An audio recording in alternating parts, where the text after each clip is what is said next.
Yo, what up, guys? It's Will with King's Cards. Yesterday I went to a regional down in Bainbridge, Georgia.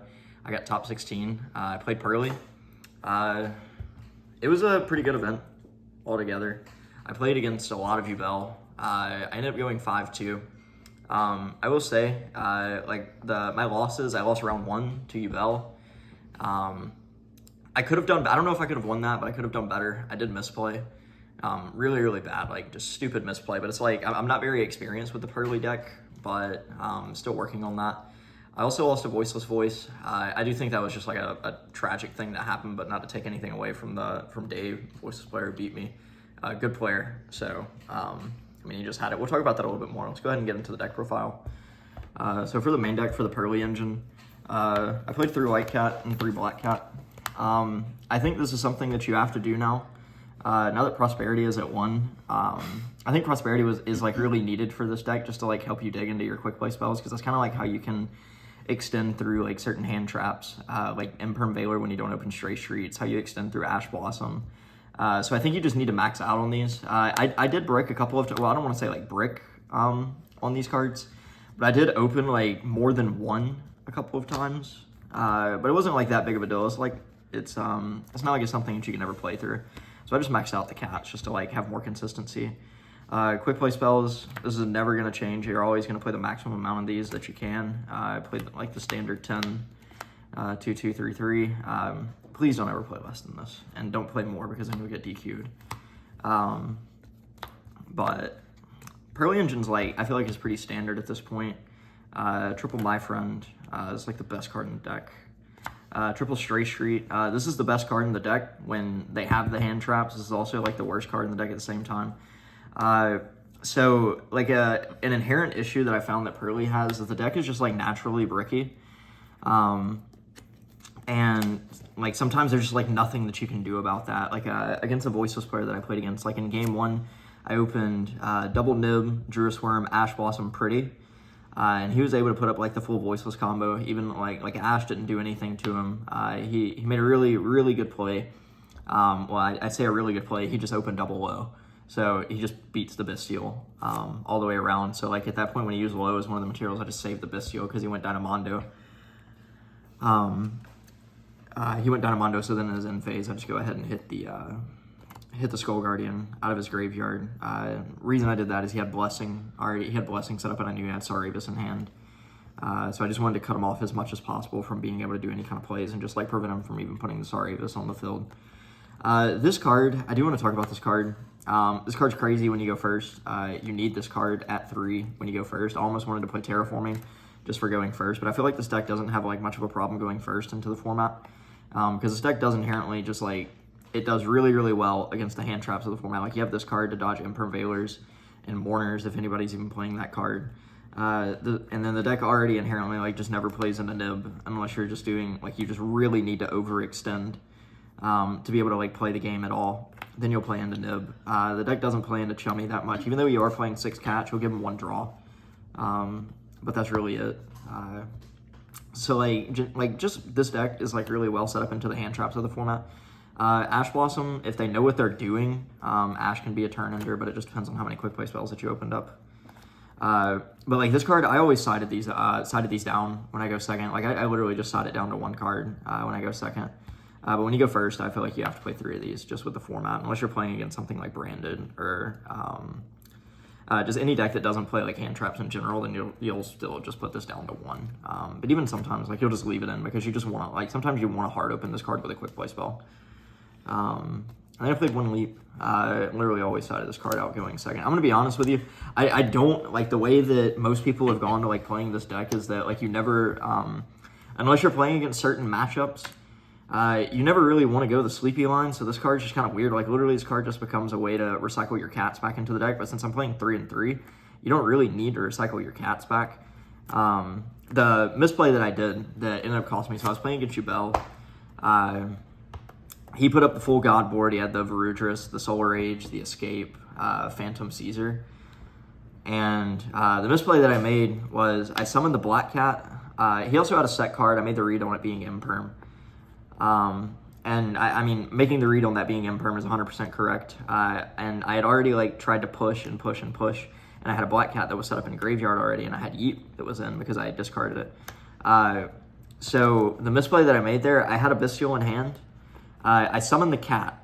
I go Black Cat effect on summon to search, and he goes chain called by target the Black Cat in Graveyard. For some reason in my head, I just decided that the best line of action, I saw this was in the graveyard, and I just didn't even think about it. I go chain the Bestial, target the cat. He goes chain Phantom, and then I was just like, okay. And then on res, I look at my graveyard, and I see this sitting there, and I was like, wow, I am the bozo that I always speak of. But no, like this engine's super solid. Like the deck is like this deck is super solid into the format just because of like the way that it plays into the hand traps. And also, like, some of the cards on the deck give you, like, really good ways to play into the Ubel board. But I'll talk about that a little bit more when I get there. I played hand traps, not breakers. I don't think you play breakers this format. You're just going to get cooked by random rogue decks, and it's just not going to be fun for you. I played triple Valor, triple Ash, triple Chummy, triple Nib, double Bestial. I wish I would have played more of these in the main deck. Triple Imperm. So this was like pretty standard. Last minute, I had these as 2 talents, and I was not main decking Bestials, and then I told myself that I just didn't want to lose to random decks just because I didn't have Bestials in my deck. So I put these in. These overperformed. They were really nice. But yeah, these are just like basic hand traps. These hand traps are really, really strong. Main deck Chummy. I don't know. I didn't really draw that many cards off of this yesterday. I think like in total I may have drawn like 5 or 6 cards off of Chummy. Main reason being is like I got called by once, got ashed like 3 or 4 times. One Ubel player played all the way into it, and he lost the game because he played into it that way. And then one time a guy just didn't let me draw any, and he ended on Phantom Desiree, and then he got blistered. So it's pretty standard for how it goes. If you try to like not let your opponent draw cards off of Chummy, they're probably gonna kill you.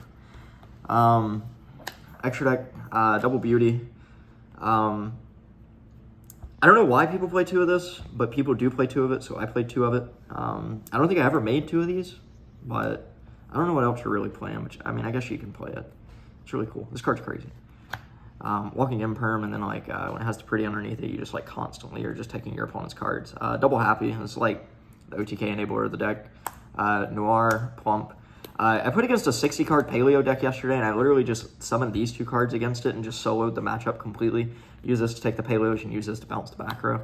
Because like as soon as you have these 2 established on board, and this one had double Sleepy under it, and both of them had a pretty underneath them, I don't understand how you lose at that point against that deck.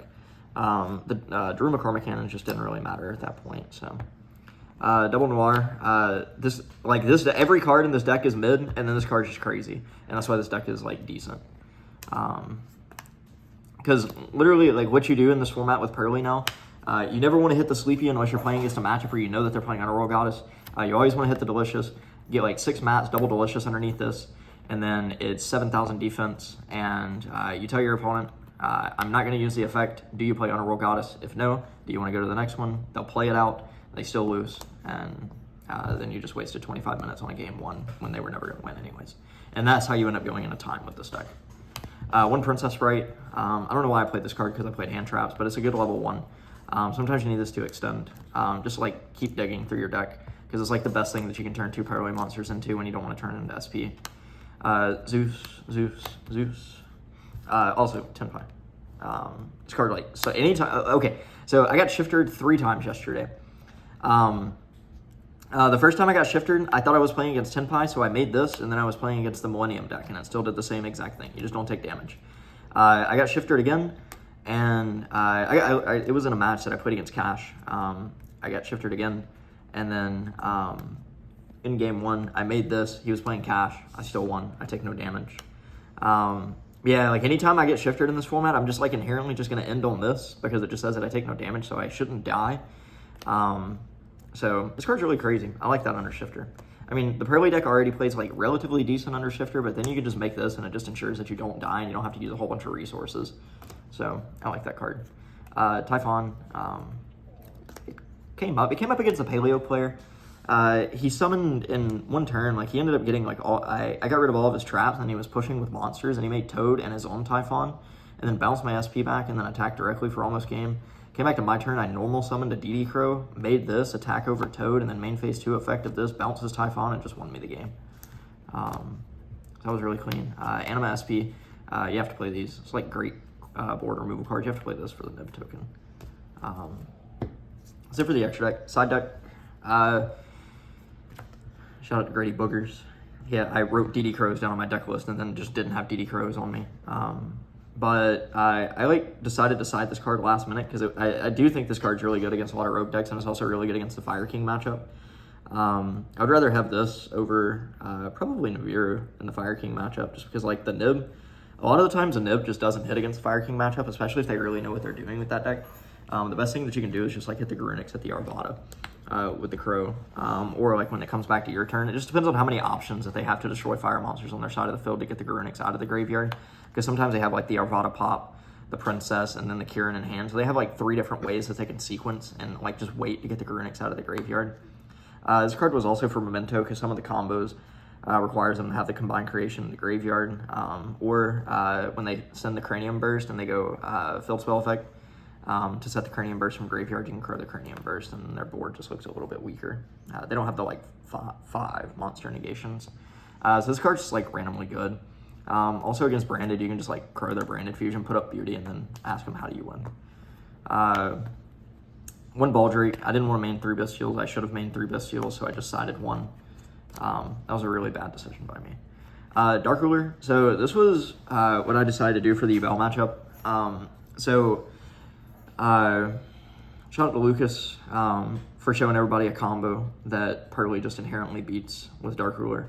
So what you do, you have Dark Ruler. You wait for them to summon Yama, and when they go Yama effect, you either Valor it, you Ash it, or you Imperm it. And then now this cooks the board. So you can do that, or like Purrely and Engine.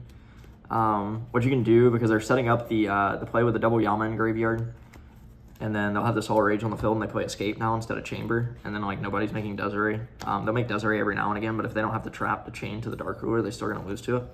But now since everybody's playing Escape, you Dark Ruler the field, and then the only thing that you literally have to play through at that point is Escape. Target the Rage, target something that you control to pop it, and then Yama summon back the Rage. You literally just go chain Happy, you protect the Rage, and you're still cooked. And then you make like a 8 Mat Noir, and they can't win. Yeah, I really like Dark Ruler in this deck against the Yubel matchup. It's like the only thing you really sided into, though, unless it's like some weird decks. Triple Cosmic, Purrely sucks against trap decks, so you got to make it like 5% better of a matchup.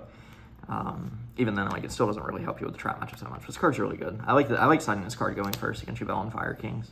Double Talents, I moved it from the main to the side. This card was really mid out of my side deck. I played against the one Millennium player. In game 2, he put up the big fusion Exodia with the Exods of Rage, whichever one that destroys the entire field. I go activate My Friend, pay 5 to search. He negates it with the fusion. I go activate Talents to take. I took his monster, go to battle phase, attack, effect, gain 8,000. That was just game. So Talents won me one singular game, and that's the only time that I saw it. Triple Judgment. I really did not know what to play as like a going first card, so I literally just put in like the default explanation, which was Judgment. Could have been Dimensional Fissure. I think that card's okay, but I did like Judgment. Like Judgment won me a couple of games, just because you can like randomly Judgment a lot of things. Against a Yubel player, it was in round 5. I had the 6 Mat Noir and Judgment Cosmic set. He starts off his turn. He double hand trapped me, and I still ended on that. He double hand trapped me. He starts his turn by putting back Spirit of Yubel, Dark Beckoning Beast to make Phantom, and then I just flip Judgment and hit that, and then he just lost. That was the deck. Really cool deck. Wish I could have done a little better, but I misplayed. Still like trying to learn the deck, be really, really good with it. Shout out everybody who tested with me. Shout out everybody who like helped me theorize some of the things for this list. It's really cool. Yeah, also shout out everybody who says that you need to spend like a whole bunch of money to win in Yu-Gi-Oh! You don't. Like, replace the Mulch Armies with Phantasmes and you're good to go. Anyways, alright guys, so y'all have a good one.